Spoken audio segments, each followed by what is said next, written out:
Iyo rero twigisha abantu ukumva umuntu ntumubwiye ngo genda unywe igisura, genda unywe amakara, genda unywe ibumba, genda unywe tamarike, genda unywe iki, iyo utabivuze ngo umubwire amadozegi n'uburyo ari busekura ibyo bintu agakora umuti, yumva utamurangiye imiti. Nyamara imiti nyakuri idashingiye gusa ku kunywa imiti, ahubwo ishingiye ku cyo twita lifestyle, imyitwarire.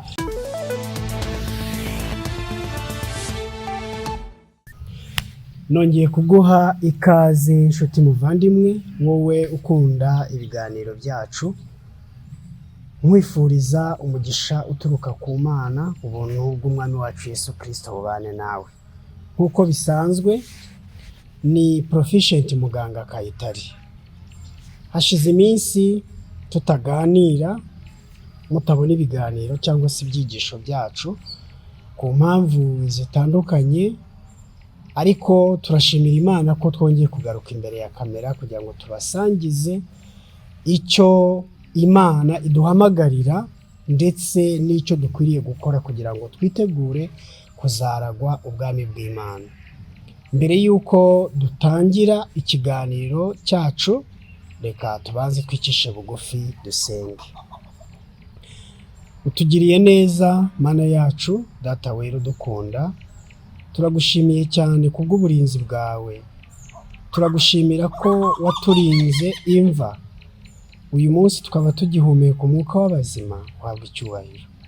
Hari benshi batambutse ntacyo tubarusha, ariko Mwami wowe ubwo washimye kuturinda, hari impamvu, ahari hari bitaratungana muri twebwe wifuza ko bitungana, ngaho utunganye umurimo wawe muri twe.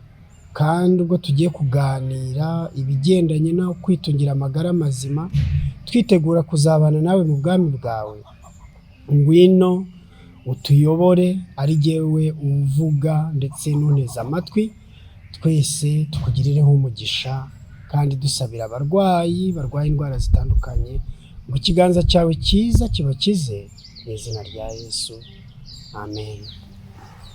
Rero nshuti muvandimwe, nongeye nanone kunezezwa no kugaruka imbere yanyu kugira ngo tuganire. Twese abantu dukunda ibintu bitandukanye, ariko ikintu nabonye kiruta ibindi byose kandi kibirusha agaciro ni ukwiga ijambo ry'Imana, wifuza ko rirema imico y'Imana muri wowe, kugira ngo ugire ubuzima bwiza kuri iyi si, uzaragwe n'ubugingo buhoraho. Uyu munsi rero tugiye kuganira nanone nk'uko bisanzwe. Muganga Kayitare n'ubundi abategura ibiganiro bijyanye n'iby'ubuzima ndetse n'ibyigisho byerekeranye no kwitungira amagara mazima, ariko mu mucyo w'ubutumwa bwiza, mu mucyo w'ubutumwa bw'abamarayika batatu, mu mucyo w'ukuri kw'igihe cyacu. Iri jambo ukuri kw'igihe cyacu rifite ubusobanuro bwagutse cyane. Buriya mu mateka ya mwene muntu, umuntu kuva aremwe acumuye, igihe cyose cyagiye kigira umucyo cyangwa se ukuri kw'icyo gihe. Mu gihe cya Nowa hari hariho ukuri n'umucyo w'icyo gihe, wararikiraga abantu kubaza inkuge, kuyinjiramo kugira ngo bahishwe umujinya w'Imana uzatuma isi irimbuzwa amazi. Mu bihe byose hagiye habaho ukuri n'umucyo ujyanye n'igihe abantu babaga bagezemo. Muri iki gihe rero twizera ko Yesu Kristo agiye kugaruka vuba, kandi ibimenyetso birabitwereka. Ibimenyetso bigaragaza ko vuba bidatinze Kristo agiye kugaruka. Nyamara mbere y'uko Yesu agaruka, hari ibintu by'urukurikirane bigomba kubaho ijambo ry'Imana ryahishuye, kandi ibyo bihe bikaba ari ibihe bigomba kwitegurwa. Umuntu w'Imana wese witegura kujya mu ijuru akaba agomba kwitegura ibyo bihe. Isi itwizeza yuko igenda irushaho kuba nziza, ibintu bigenda birushaho kuba byiza, ariko ijambo ry'Imana ntabwo ariko rivuga. Ijambo ry'Imana rivuga ko ibintu bizagenda birushaho kuba bibi kugeza ku kugaruka kwa Yesu, we uzahindura byose bishya. Abantu bagiye guhura n'ingorane zikomeye. Ikiremwa muntu kigomba guhura n'ibihe bisharira, by'umwihariko abantu b'Imana kubwo kwizera kwabo bazarenganyirizwa ukuri bizera, bahure n'ibihe bikomeye. Ijambo ry'Imana ritubwira yuko vuba bidatinze abantu bazabuzwa no kugura cyangwa kugurisha igihe cyose bazaba badafite ikimenyetso cya ya nyamaswa. Inyamaswa ivugwa mu Byahishuwe igice cya 13, igice cya 17, ndetse ijambo ry'Imana rikatwereka neza yuko abana b'Imana bazahura n'ibihe bikomeye, ariko bikaba bisaba ko ibyo bihe tubyitegura mu rwego rw'iby'umwuka, ariko nanone no mu rwego rw'ubuzima. Ibyanditswe byera biravuga ngo, ukundwa ndagusabira ngo ugubwe neza muri byose. Urwandiko rwa 3 rwa Yohana ni igice kimwe n'ubundi urwo rwandiko rufite ku murongo wa 2, haravuga ngo ukundwa ndagusabira kugira ngo ugubwe neza muri byose. Muri byose, iri ni ijambo ryagutse cyane. Muri byose urumva ni mu by'umwuka, mu by'umubiri, mu by'imibereho, mu by'imibanire, muri byose. Ukundwa ndagusabira ngo ugubwe neza muri byose. Imana irifuza ko tugubwa neza muri byose. Ntabwo ubugingo n'umwuka bitandukana. Igihe umuntu akiri muzima ngo abe yagira ubuzima bwo mu buryo bw'umwuka buzima, mu by'umubiri atari muzima ngo yumva anezerewe, byose bigomba kugendana. Ariko ikintu kimwe gusa gishobora gutuma tugira ubuzima bwiza kandi tukagubwa neza muri byose ni ukubaha amategeko y'Imana. Dore muri Zaburi ya 19 uko umugaragu w'Imana Dawidi yavuze, Zaburi ya 19 umurongo wa 8 haravuga ngo, amategeko y'Uwiteka atungana rwose, asubiza intege mu bugingo. Ibyo Uwiteka yahamije n'ibyo kwizerwa, biha umuswa ubwenge. Amategeko y'Uwiteka atungana rwose, asubiza intege mu bugingo.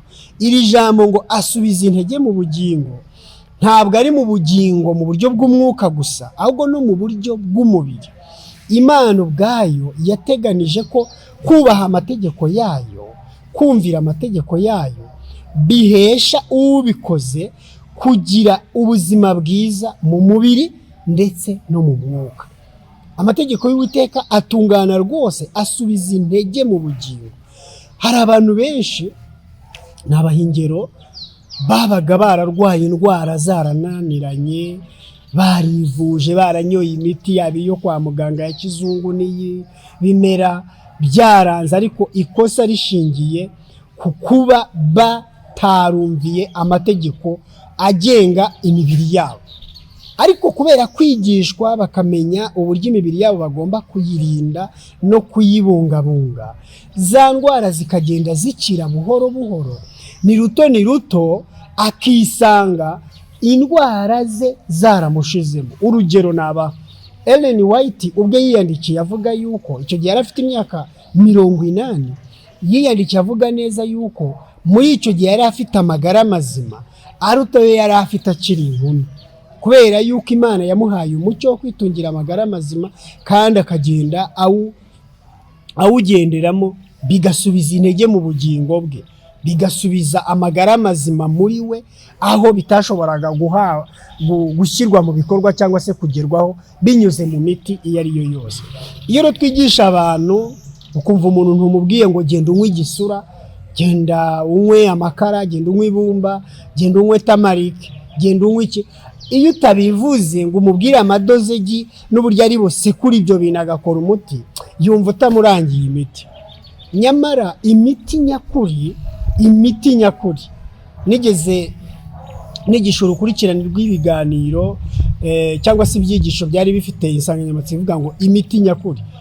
Ushobora kubibona ku Mugenzi Ministries, ushobora kubibona kuri The Last Call Messages. Ibyo byigisho byasobanuraga neza yuko imiti nyakuri idashingiye gusa ku kunywa imiti, ahubwo ishingiye ku cyo twita lifestyle, imyitwarire. Harimo imirire myiza cyangwa se imirire iboneye, igizwe n'uburyo turya, igihe turira n'ibyo turya, harimo kunywa amazi meza, harimo imyitozo ngororamubiri, harimo ikiruhuko, harimo kwirinda ibyangiza ubuzima bwacu n'ibica intege ubwenge bwacu, harimo kwiringira Imana, harimo kota akazuba, ndetse icyo gihe naje gukomerezaho mvuga n'ibindi bijyanye n'isuku. Isuku y'ibitekerezo, isuku y'ibyo turya, isuku ku mubiri, isuku ku myambaro, isuku aho tuba. Ibi bintu byose bifataniriza hamwe gutuma ubugingo bwacu busubizwamo intege. Ijambo ry'Imana riravuze ngo amategeko y'Uwiteka atungana rwose kandi asubiza intege mu bugingo. Ijambo ry'Imana rikomeza rivuga riti, ibyo Uwiteka yahamije n'ibyo kwizerwa biha umuswa ubwenge. Ngo ndacyari muri Zaburi ya 19:8. Ibyo Uwiteka yahamije n'ibyo kwizerwa biha umuswa ubwenge. Mu by'ukuri ibyo Uwiteka yahamije n'ibyo kwizerwa koko. Ndetse Dawidi we yageze n'aho avuga ngo ndajijuka nkarusha abakambwe kuko nigishijwe amategeko yawe. Amategeko y'Imana iyo uyagendeyemo aguha no kujijuka, ukagira ubumenyi n'ubwenge bwo ku rwego rwo hejuru. Nawe tuyakoresha ijambo ngo tukagira ubwenge bw'inditwe. Ubwo bwenge ni ubwenge buva mu ijuru, ntabwo ari ubwenge bwo mu isi, kuko burya habaho ubwenge bwo mu ijuru hakabaho n'ubwenge bwo mu isi. Ndetse burya ubwenge bwo mu isi bwo Yakobo yageze naho hari icyo abuvuga, aravuga ngo hari abantu bafite ubwenge bwa Satani, ubwenge bwa kidayimoni, ubwenge bw'inyamaswa abantu. Ariko ubwo bwenge bwose Pawulo yavuze neza yuko Imana iyo iburebye ibubona nk'ubupfu. Nyamara ubwenge Imana itanga buturuka ku kubaha amategeko yayo, ari nabwo bwenge nyakuri, butuma tugira amagara mazima mu buryo bw'umubiri, ariko tukanagira n'ubwenge butuma tugira iby'umwuka, kuko ibyanditswe biravuga ngo ubugingo buhoraho bushingiye ku kumenya Imana. Kumenya Imana rero bituma tugira amagara mazima. Kumenya Imana bigatuma tugira ubugingo buhoraho, ko bituma twakira Yesu Kristo, kandi ufite Yesu afite ubugingo buhoraho. Byanditswe birabihamya neza ngo ufite umwana w'Imana wenyine niwe ufite ubugingo buhoraho, ariko udafite uwo mwana nta bugingo buhoraho afite. None inshuti yanjye, ikibazo ni iki? Mbese amategeko y'Imana urayemera? Mbese amategeko y'Imana urayakunda? Dawidi yavuze ngo nkunda amategeko yawe ubu bugeni. Gukunda amategeko y'Imana nibyo byonyine bishobora gutuma ijambo ry'Imana icyo ryavuze kibo kuri muri twebwe. Ikihe? Ngo ayo mategeko asubiza intege mu bugingo. Nshuti rero muvandimwe, ndagira ngo nkubwire yuko uyu munsi wa none dufite ikibazo kandi kirimo imigabane ibiri. Umugabane wa mbere ni uw'abantu bahinyuye amategeko y'Imana, bayanze, bahitamo kwiyobora. Umugabane wa kabiri ni uw'abantu bahisemo kuyoboka inzira y'Imana, ariko bayiyoboka badatekereje kandi batemeye kuyoborwa n'ijambo ry'Imana uko riri. Ibyo byose bituma habaho ingorane mu by'umubiri, mu by'umwuka, mu by'ubwenge, mu by'imibanire n'ahandi n'ahandi. Umuntu agasigara atari muzima. Kandi Yohana yarandikiye Gayo amubwira ati, ukundwa, ndagusabira kugira ngo ugubwe neza muri byose. Reka mbibutse iki kintu. Wari uzi neza yuko Imana yigishije amategeko yayo Abisirayeli? Ayo mategeko ikayabakundisha ibabwira ngo bayazirike ku maboko, bayashyire mu ruhanga. Byumvikana ko amategeko y'Imana agomba kuba abakikije, kuko amategeko y'Imana ni uruzitiro. Atari uko Imana yanga abantu ngo ibashyirireho imbibi n'uruzitiro rw'aho batarenga, hariya bari bujye wenda ibagomwa, ahubwo Imana ibabuza kujya aho hantu kubwo kugira neza kwayo. Amategeko y'Imana arimo ibintu bitandukanye kandi tuyabona mu mateka y'ibitabo bya Mose. Abisirayeli babwiwe amategeko agendanye n'ibyo bagomba kurya, amategeko agendanye n'ibyo bagomba kunywa, amategeko agendanye n'ibyo bagomba kwambara, amategeko agendanye n'uburyo bagomba guhinga ubutaka. Amategeko, ibyo bintu byavuzwe kera, Abisirayeli babibwiwe kera, kandi byose byari bigamije kubazanira ibyiza, kugira ngo iri jambo risohore ngo amategeko y'Uwiteka asubiza intege mu bugingo. Abisirayeli igihe cyose babaga bagendeye muri aya mategeko, babaga bazima mu buryo bwose. Igihe cyose aya mategeko babaga bayirengagije, ndakubwiza ukuri ko bisangaga bari ahandi hantu habi kurenza abanyamahanga batanemera Imana. Rero iyo usomye nko mu Kuva igice cya 15, Kuva igice cya 15 umurongo wa 26, Imana yarabwiye ngo, arababwira ati nugira umwete wo kumvira Uwiteka Imana yawe, ugakora ibitunganye mu maso yayo, ukumvira amategeko yayo, ukitondera ibyo yategetse byose, nta ndwara nzaguteza mu zo nateje Abanyegiputa, kuko ari jye Uwiteka ugukiza indwara.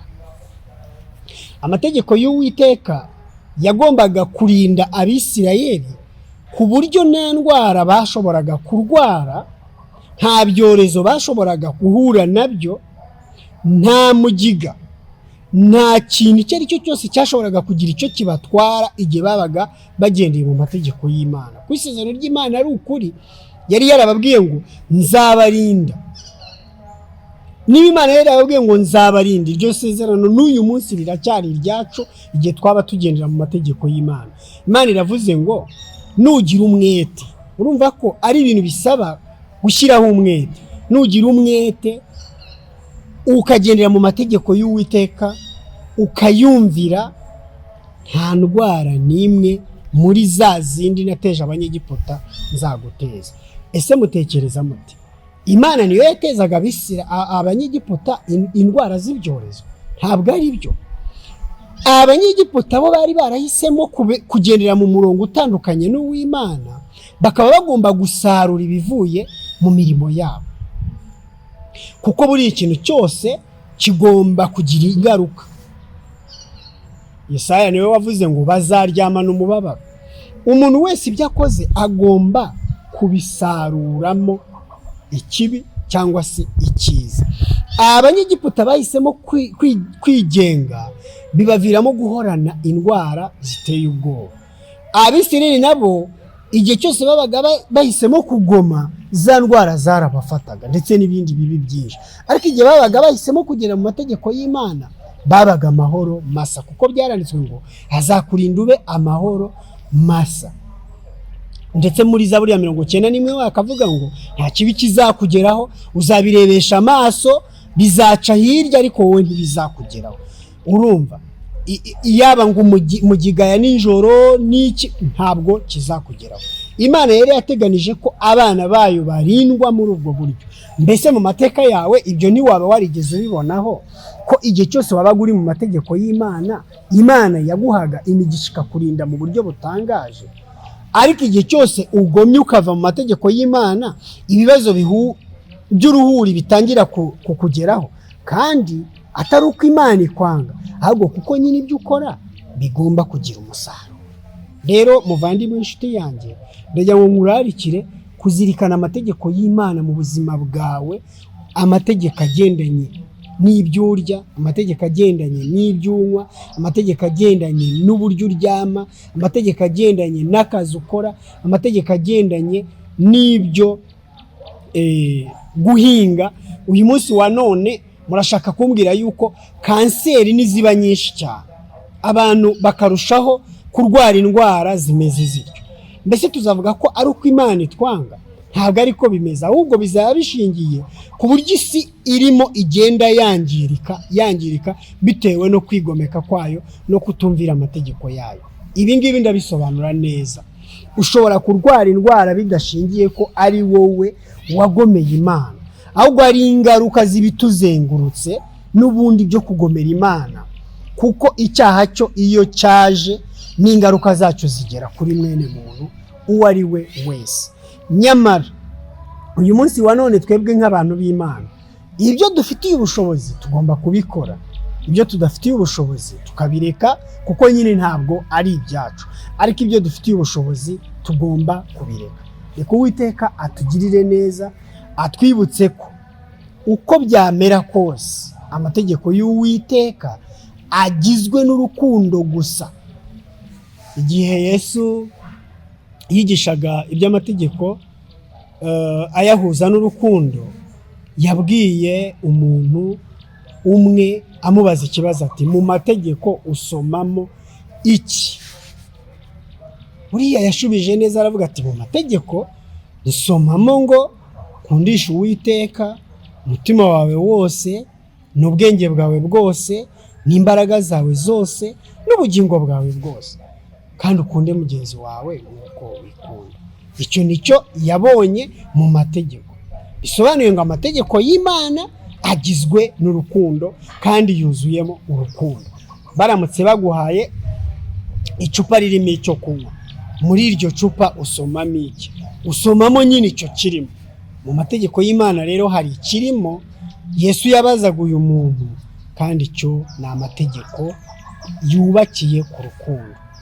Imana iradukunda cyane muvandimwe, kandi irakurarikira ko amategeko yayo uyazirikana, ukayagenderamo kandi ukayakunda, kugira ngo nayo aguheshe kubaho neza, kuko ahembura ubugingo, agasubiza intege mu bugingo, kandi abayakurikiza bahawe isezerano ko nta ndwara z'Abanyegiputa bazarwara. Iri sezerano riracyariho, riracyari ukuri. Reka Uwiteka aduhe kuryumvira no kuryishyuza no kugendana naryo mu izina rya Yesu. Nk'uko bisanzwe wari kumwe na Proficient Muganga Kayitare.